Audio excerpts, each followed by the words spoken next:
सांब सदाशिव, सांब सदाशिव, सांब सदाशिव, सांब सदाशिव। तो आज रुद्र संहिता के अंतर्गत तृतीय अध्याय का पाठ करने जा रहा हूँ। ध्यानपूर्वक सुनिएगा। अथ तृतीयो अध्याय। माया निर्मित नगर में शील निधि का कन्या पर मोहित हुए नारद जी का भगवान विष्णु से उनका रूप मांगना, भगवान का अपने रूप के साथ बानर का सा मुंह देना, कन्या का भगवान को वरण करना और कुपित हुए नारद का शिवगणों को शाप देना। ऋषिगण बोले, हे सूत, हे सूत, हे महाभाग, हे व्यास शिष्य, आपको नमस्कार है। हे तात, कृपा पूर्वक आपने हम सभी को जो कथा सुनाई है वो निश्चित ही आश्चर्यजनक है। हे तात, मुनि के चले जाने के पश्चात भगवान विष्णु ने क्या किया और नारद जी कहाँ गए वो सब आप हम लोगों को बताएं।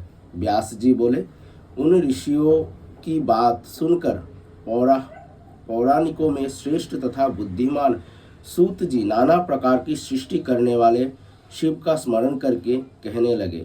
सूत जी बोले, हे महर्षियों, उन नारद मुनि के इच्छानुसार वहां से चले जाने पर भगवान शिव की इच्छा से माया विशारद श्री हरि ने तत्काल अपनी माया प्रकट की।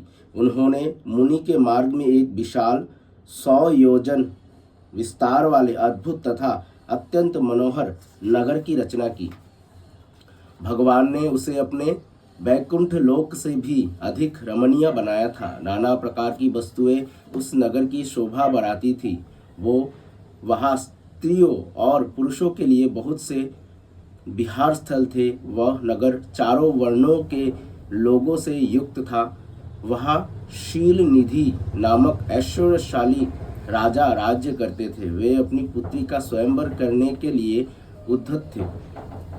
अतः उन्होंने महान उत्सव का आयोजन किया था। उनकी कन्या का वरण करने के लिए उत्सुक हो चारों दिशाओं में बहुत से राजकुमार आए थे, जो नाना प्रकार की वेशभूषा तथा सुंदर शोभा से प्रकाशित हो रहे थे। उन राजकुमारों से वो नगर भरा पूरा दिखाई देता था। ऐसे राजनगर को देख नारद जी मोहित हो गए। वे कौतुकी कामसक्त नारद राजा शील निधि के द्वार पर गए। मुनि श्रेष्ठ नारद को आया देखकर राजा शील निधि ने उन्हें श्रेष्ठ रत्नमय सिंहासन पर बिठाकर उनका पूजन किया। तत्पश्चात राजा ने श्रीमती नामक अपनी सुंदरी कन्या को बुलवाकर उससे नारद जी के चरणों में प्रणाम करवाया। उस कन्या को देखकर नारद मुनि चकित हो गए और बोले, हे राजन, ये देव कन्या के समान सुंदरी तथा महाभाग्यशालिनी कन्या कौन है? उनकी ये बात सुनकर राजा ने हाथ जोड़कर कहा, हे मुने, ये मेरी पुत्री है। इसका नाम श्रीमती है। अब इसके विवाह का समय आ गया है। ये अपने लिए सुंदर वर चुनने के निमित्त स्वयंवर में जाने वाली है। इसमें सब प्रकार के शुभ लक्षण लक्षित होते हैं। हे महर्षि, आप जन्मस्थ जातक ग्रहों के अनुसार इसका संपूर्ण भाग्य बताए और ये मेरी पुत्री कैसा वर प्राप्त करेगा वो भी कहे। राजा के इस प्रकार पूछने पर काम से विज्जल हुए मुनि श्रेष्ठ नारद उस कन्या को प्राप्त करने की इच्छा से मन में लिए राजा को संबोधित करके ये वाक्य बोले, हे भूपाल, आपकी ये पुत्री समस्त शुभ लक्षणों से संपन्न, परम सौभाग्यवती, धन्य और साक्षात लक्ष्मी की भांति समस्त गुणों की आगार है। इसका पति निश्चय ही भगवान शंकर के समान वैभवशाली, सर्वेश्वर, किसी से पराजित न होने वाला, वीर, काम विजयी तथा संपूर्ण देवताओं में श्रेष्ठ होगा। ऐसा कहकर राजा से विदा लेकर इच्छानुसार विचरने वाले नारद मुनि वहां से चले गए। वे काम के वशीभूत हो गए थे। शिव की माया ने उन्हें विशेष मोह में डाल दिया था। वे मुनि मन ही मन सोचने लगे कि मैं इस राजकुमारी को कैसे प्राप्त करूं। स्वयंवर में आए हुए नरेशों में से सबको छोड़कर ये एकमात्र मेरा ही वरण कैसे करे। समस्त नारियों को सौंदर्य सर्वथा प्रिय होता है। सौंदर्य को देखकर ही वो प्रसन्नता पूर्वक मेरे अधीन हो सकती है, इसमें संशय नहीं है। ऐसा विचार कर काम से विह्वल हुए मुनिवर नारद भगवान विष्णु का रूप ग्रहण करने के लिए तत्काल उनके लोक में जा पहुँचे। भगवान विष्णु को प्रणाम करके वे ये वचन बोले, हे भगवान, मैं एकांत में आपसे अपना सारा वृत्तांत कहूँगा। तब बहुत अच्छा, ये कहकर शिव इच्छित कर्म करने वाले लक्ष्मीपति श्री हरि नारद जी के साथ एकांत में जा बैठे और बोले, हे मुने, अब आप अपनी बात कहिए। तब केशव से मुनि नारद जी ने कहा। नारद जी बोले, हे भगवान, आपके भक्त जो राजा शील निधि है, वे सदा धर्म पालन में तत्पर रहते हैं। उनकी एक विशाल लोचना कन्या है जो बहुत ही सुंदरी है। उसका नाम श्रीमती है। वो जगन मोहिनी के रूप में विख्यात है और तीनों लोकों में सबसे अधिक सुंदरी है। हे विष्णु, आज मैं शीघ्र ही उस कन्या से विवाह करना चाहता हूँ। राजा शीलनिधि ने अपनी पुत्री की इच्छा से स्वयंवर रचाया है, इसीलिए चारों दिशाओं से वहाँ हजारों राजकुमार आए हुए हैं। यदि आप अपना रूप मुझे दे दे तो मैं उसे निश्चित ही प्राप्त कर लूँगा। आपके रूप के बिना वो मेरे कंठ में जयमाला नहीं डालेगी। हे नाथ, मैं आपका प्रिय सेवक हूँ, अतः आप मुझे अपना स्वरूप दे दीजिए, जिससे वो राजकुमारी श्रीमती निश्चय ही मुझे वरण कर ले। सूत जी बोले, हे महर्षियों, नारद मुनि की ऐसी बात सुनकर भगवान मधुसूदन हंस पड़े और शंकर के प्रभाव का अनुभव करके उन दयालु प्रभु ने उन्हें इस प्रकार उत्तर दिया। विष्णु बोले, हे मुने, आप अपने अभिष्ट स्थान को जाइए। मैं उसी तरह आपका हित साधन करूंगा, जैसे श्रेष्ठ वैद्य अत्यंत पीड़ित रोगी का हित करता है, क्योंकि आप मुझे विशेष प्रिय हैं। ऐसा कहकर भगवान विष्णु ने नारद मुनि को मुख तो बानर का दे दिया और शेष अंगों में अपने जैसा स्वरूप देकर वे वहां से अंतर्ध्यान हो गए। भगवान की पूर्वोक्त बात सुनकर और उनका मनोहर रूप प्राप्त हो गया समझकर नारद मुनि को बड़ा हर्ष हुआ। वे अपने को कृत्य मानने लगे, किंतु भगवान के प्रयत्न को वे समझ न सके। तदंतर मुनिश्रेष्ठ नारद शीघ्र ही उस स्थान पर जा पहुँचे जहाँ राजा शीलनिधि ने राजकुमारों से भरी हुई स्वयंवर सभा का आयोजन किया था। हे विप्रवरों, राजपुत्रों से घिरी हुई वो दिव्य स्वयंवर सभा दूसरी इंद्र सभा के समान अत्यंत शोभा पा रही थी। नारद जी उस राज्य सभा में जा बैठे और वहां बैठकर प्रसन्न मन से बार बार यही सोचने लगे, मैं भगवान विष्णु के समान रूप धारण किए हूँ, अतः वो राजकुमारी अवश्य मेरा ही वर्ण करेगी, दूसरे का नहीं। मुनिश्रेष्ठ नारद को यह ज्ञात नहीं था कि मेरा मुंह कुरूप है।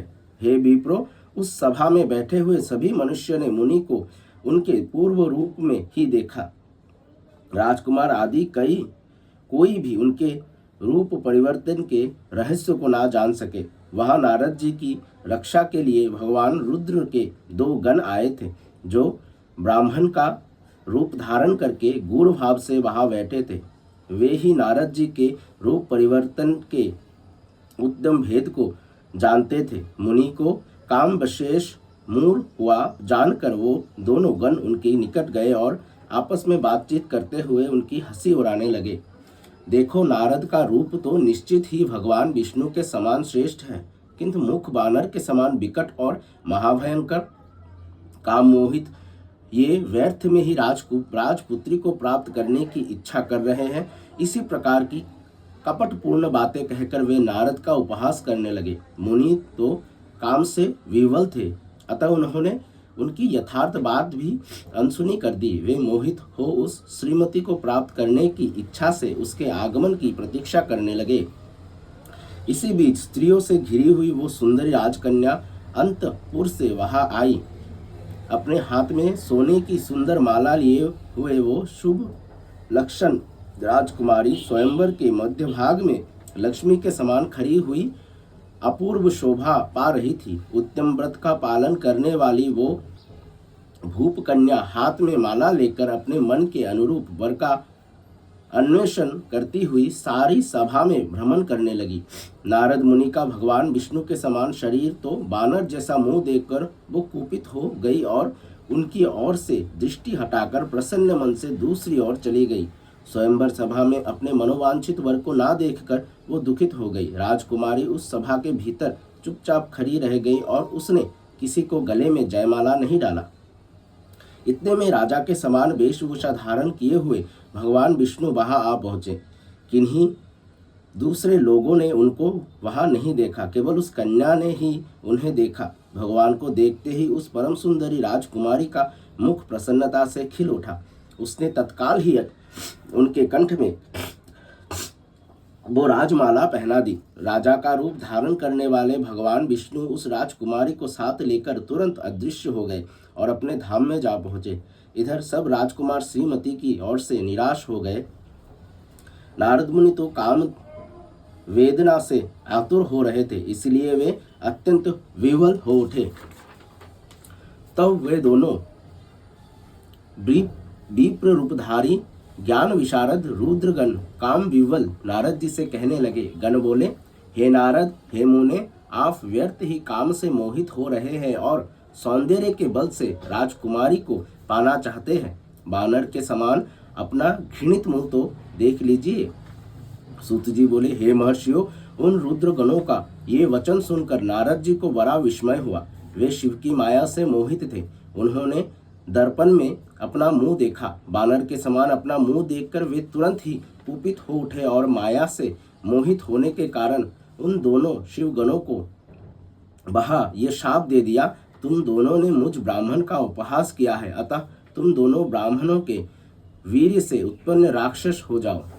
ब्राह्मण की संतान होने पर भी तुम्हारे आकार राक्षस के समान ही होंगे। इस प्रकार अपने लिए शाप सुनकर ज्ञानियों में श्रेष्ठ वे दोनों शिवगण मुनि को मोहित जानकर कुछ नहीं बोले। हे ब्राह्मणों, वे सदा सब घटनाओं में भगवान शिव की इच्छा मानते थे, अतः उदासीन भाव से अपने स्थान को चले गए और भगवान शिव की स्तुति करने लगे।